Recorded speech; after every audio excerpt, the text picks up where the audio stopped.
What's up, gang? It's your girl Jay, and as you can see by the title, today I'm going to be doing a story time on the time I had my son 2 months early. And I made me some little notes in my phone. That way I don't get off topic and I will be continuously talking or whatever. So, there go my notes. So, yeah.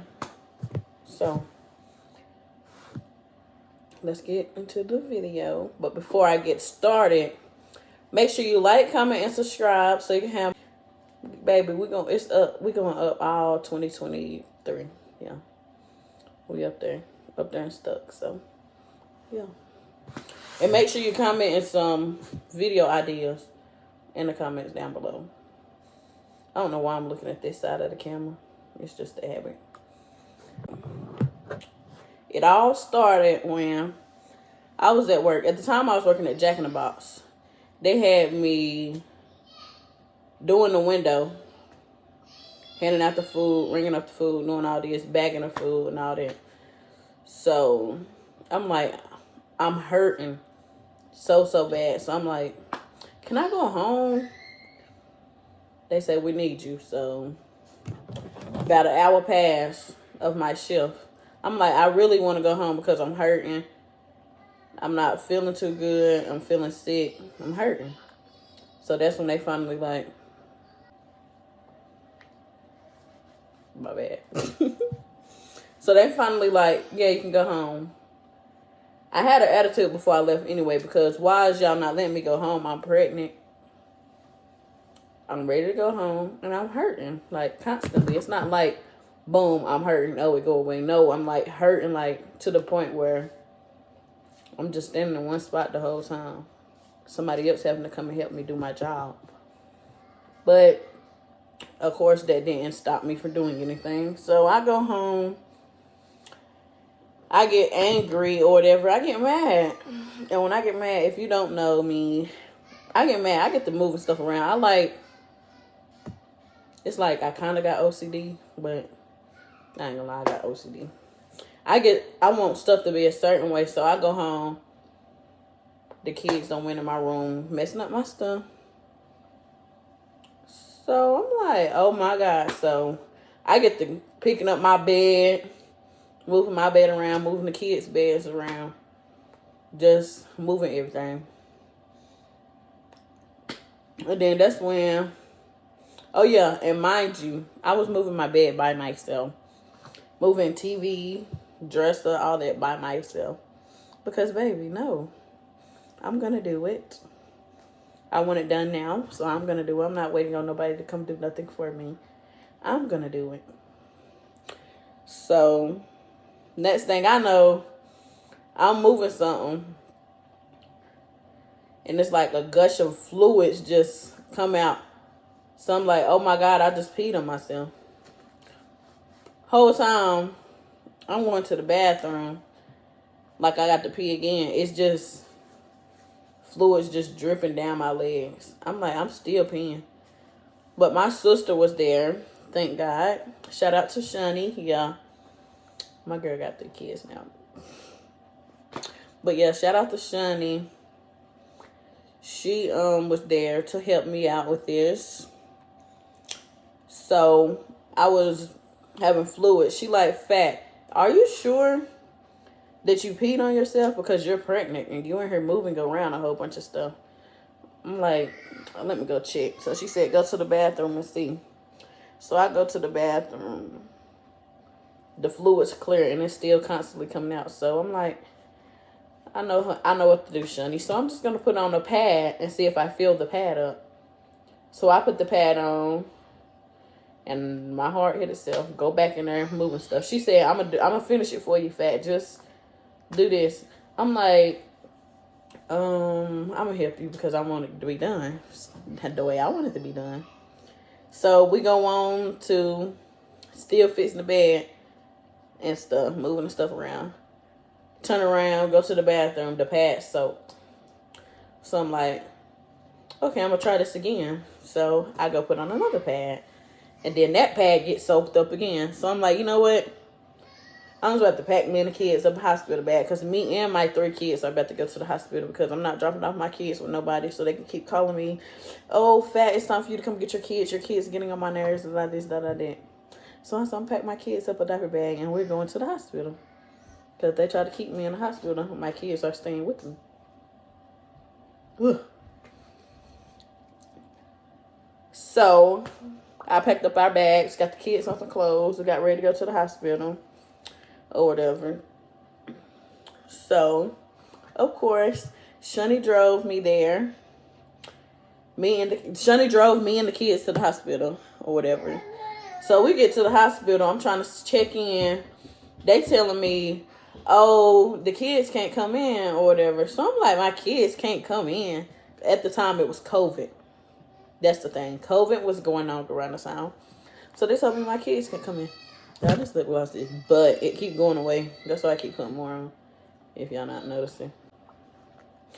But yeah, they told me my kids can come in. So I'm like, I'm not gonna stay at the hospital if my kids can't come. They talking about, so you know, if anything happened to your baby, this, that, and the third, you know that you'll be charged for it because you want to stay at the hospital because you don't want to stay at the hospital because your kids can't come in the hospital with you. I said, you know what? I guess I'll stay at the hospital. So I went back to the car. I got to calling people to see who will keep the kids for me while I go to the hospital because I think my water broke. So, of course, I called my grandma. And my grandma was willing to keep the kids. So, my grandma kept the kids. Shunny left the hospital. I went ahead and checked in or whatever. They was getting me in my room and stuff. Shunny went ahead and took the kids to my grandmother. And then she came back to the hospital. By the time she got back to the hospital, I had already got all my tests ran, seeing if my water broke. So they tested my, they done that some little swab or something they do to check and see if your water broke. So, of course, it was my water. So they got to talking to me like, you know, we're going to have to send you to Charlotte or whatever because we can't have babies under a certain, we can't deliver babies under 2 months. We can't deliver babies 2 months early or whatever because they don't have the proper equipment in Shelby, North Carolina. Y'all might not know where they say it, but yeah, Shelby, North Carolina. They didn't have the proper equipment to deliver my baby in Shelby, North Carolina because they would have to have my baby in the NICU for as long as he needs so he can finish getting all that extra stuff or whatever. But yeah, so they told me they was going to transfer me to Charlotte. They said, hopefully, I do not have to get on a helicopter and go straight there. Unless I just start feeling like I'm about to push my baby out or whatever. And I didn't feel like that. I just was hurting to the point where my water broke. So they told me that my water broke and I was in active labor. Like, the point where the baby's starting to come down and all this. But before I got to Charlotte, these folks was like literally poking me in my skin back to back to get an IV in or whatever. They couldn't get the first IV in. So I'm like, maybe I need some water. I haven't drunk anything all day. That's the first thing I tell them. They like, no, we can find a vein, that. I said, you're not gonna be able to find a vein. They was trying to get in this arm.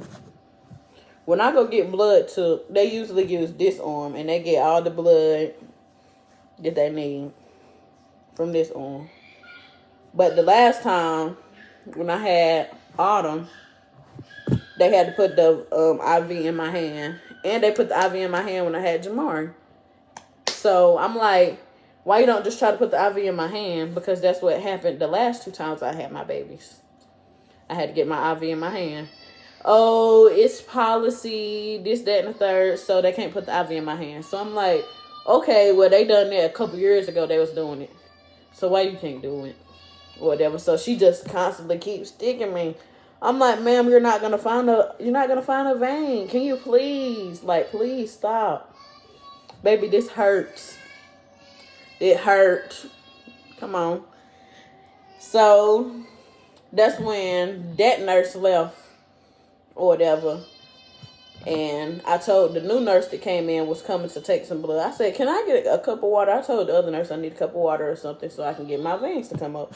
So she came and gave me a cup of water, and then she said, I'll be back in a couple minutes after you drink the water and stuff. That way you can get hydrated or whatever. So she come back and boom, there she goes. She found a vein just like that. She stick that thing in there and that blood get to coming. Like I said,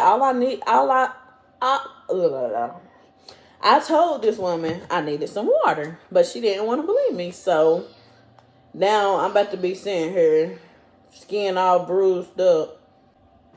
I'm gonna put the picture right here of the bruises on my arm. Like, I'm not lying. I had bruises on my arms, and that was because of them. Like, Bookie, you should listen to not your clients, but you should listen to your patients when they're telling you stuff about their own body. Like, baby, I know about my body. But yeah, I'm gonna put the picture of the bruises. I'm gonna put everything right here. So about an hour later, they finally get my ambulance settled in for me. Not settled in, but they finally get my ambulance to arrive. So they rolling me down the hall and stuff to get to the ambulance or whatever. That ambulance ride was a whole hour. I think it was an hour. Yeah, the whole ambulance ride was an hour. So I'm just sitting in the back of the ambulance, cold. They're talking about, are you okay? Okay. We need to check your vitals, this, that, and third. I am cold. Can I get a blanket or something? I tried to go to sleep. All them bumps and all that, I couldn't go to sleep because, baby, y'all doing a little too much with this whole ride to Charlotte. That's a whole hour. Like, that killed me. But yeah, so when I finally arrived to Charlotte, to the hospital, they get me in my room or whatever. The room was pretty big, pretty decent. I like the Charlotte hospital. They bad and bougie, period. But yeah, so I finally arrived to the hospital. They come, check me in, do all of that in my room. I felt like a queen, period. But yeah, they finally come in my room. They get me checked in. They come in, tell me, so, we're going to have to induce your labor or whatever. So they started IVs around, I don't know about what time they started my IVs, but they started my medicine in my IV. Wasn't nobody at the hospital with me. My mother was on her way to the hospital.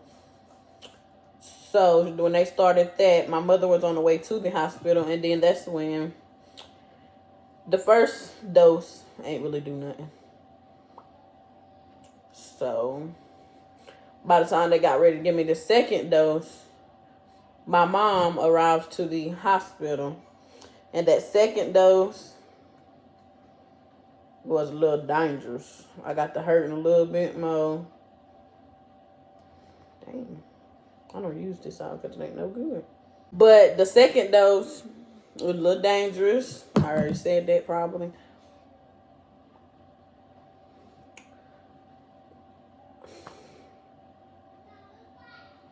Forget the second dose. The third dose was the one that got me to really get ready to have my baby. It was about, I think it was, they came there to give it to me at 12 o'clock. They gave me that dosage.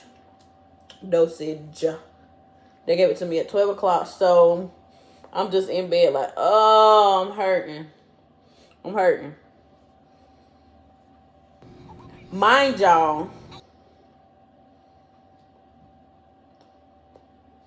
like the first baby, well, the second baby, in the last video when I told y'all I couldn't eat, these motherfuckers won't let me eat. I was trying to sneak my mama's food, all that.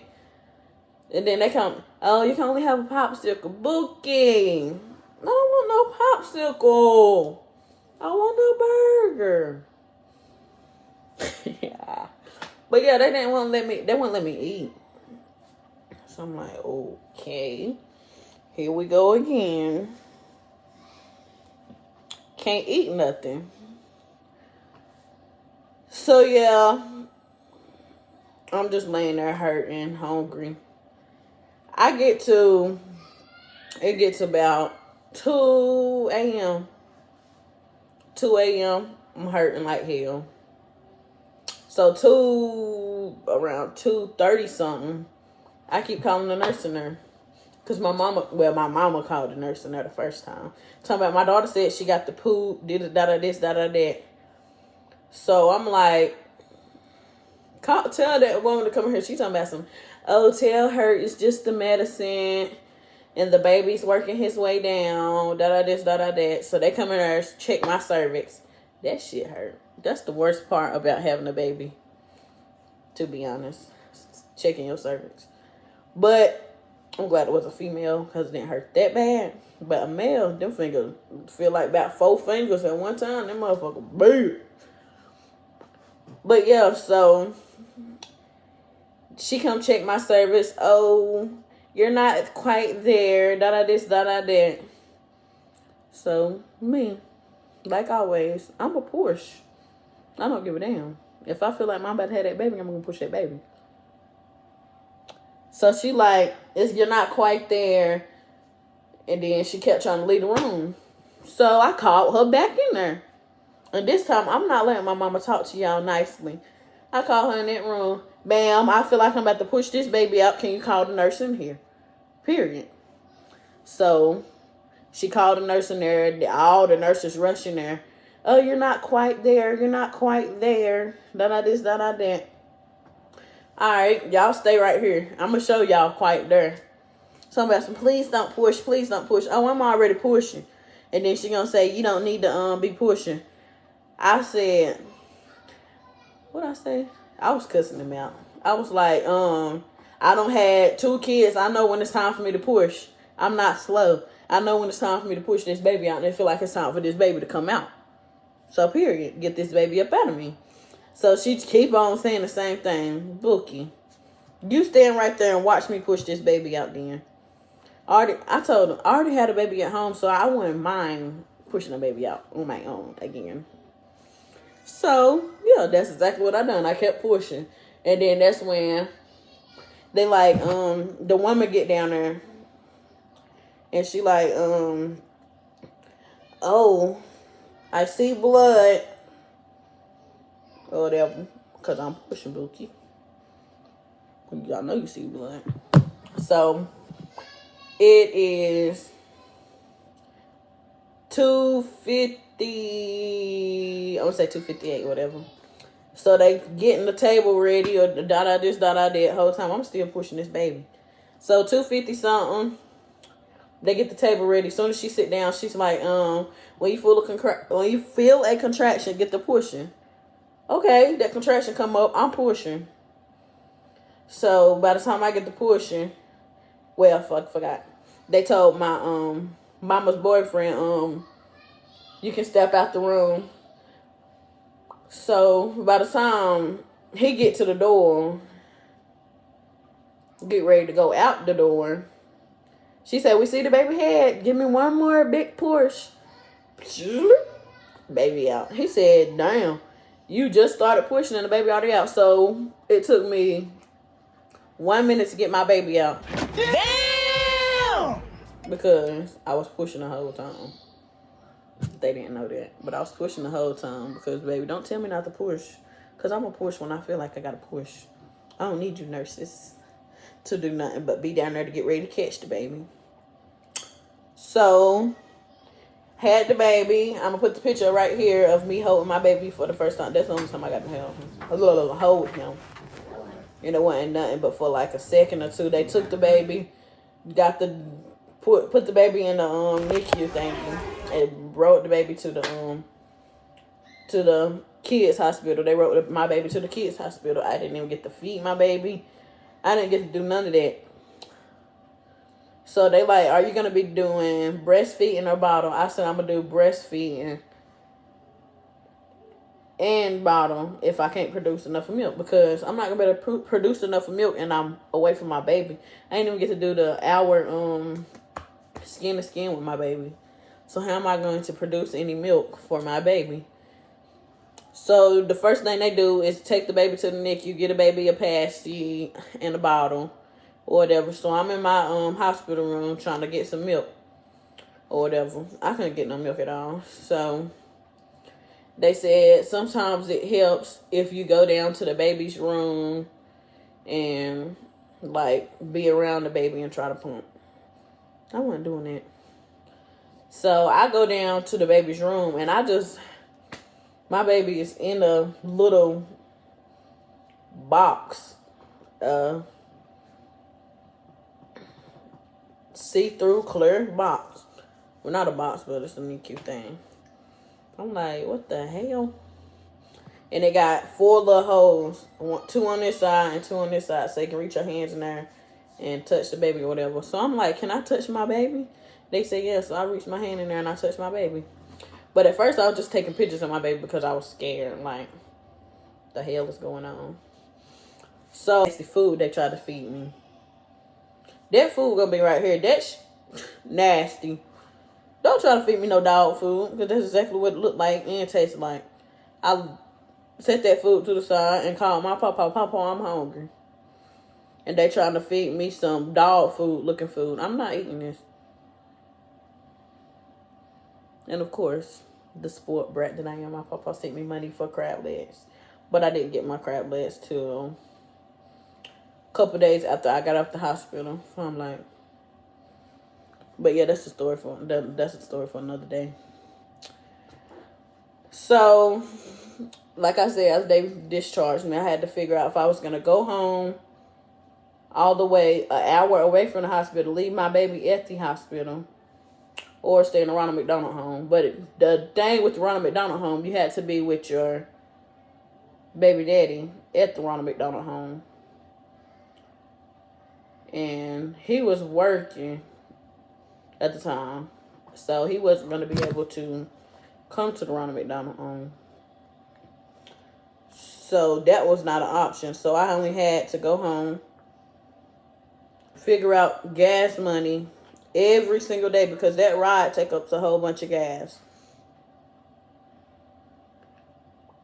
A whole bunch. Like, I was spending $20 a day. And mind you, I walked out of my job. I had to be on maternity leave. I wasn't working there long enough to get paid on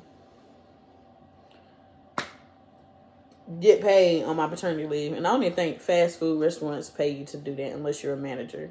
So I wasn't going to be getting that. So I wasn't getting no money at all. The only money I had was the money for my crab leg bowl. And baby, that wasn't going towards gas. So, yeah, I had gas in my car, thank God. So that gas went towards that. I had to go up there almost every day, but when I was leaving the hospital, my sister came and picked me up. It's like I was crying and laughing at the same time. Like, why do I have to leave my baby? Then I'm like, your baby was born early. So I was just laughing at myself and crying for the fact that my baby had to stay in the hospital. My sister, Shani, who was there the whole time. Well, she wasn't there when I had the baby, but she was there when I needed her to drive me to the hospital and all that. She was like, are you okay? I ain't never seen You laugh and cry at the same time. I swear you the creepiest or something. She said I'm the creepiest sister or something. She said. So I'm like, I don't know. I laugh at pain.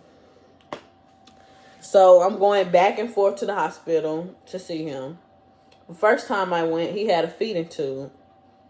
And his going up through his nose. And they fed him through that. Through his nose, they fed him. So I'm like, why he can't take the bottle from the mouth? Oh, he's too young to try to do that. He's not gripping the bottle properly or whatever. Okay. Or she'll say he doesn't have enough energy to suck the bottle. So I'm like, hey, you not have enough energy to suck the bottle. So I tried to feed him the bottle. He'll suck it a little bit.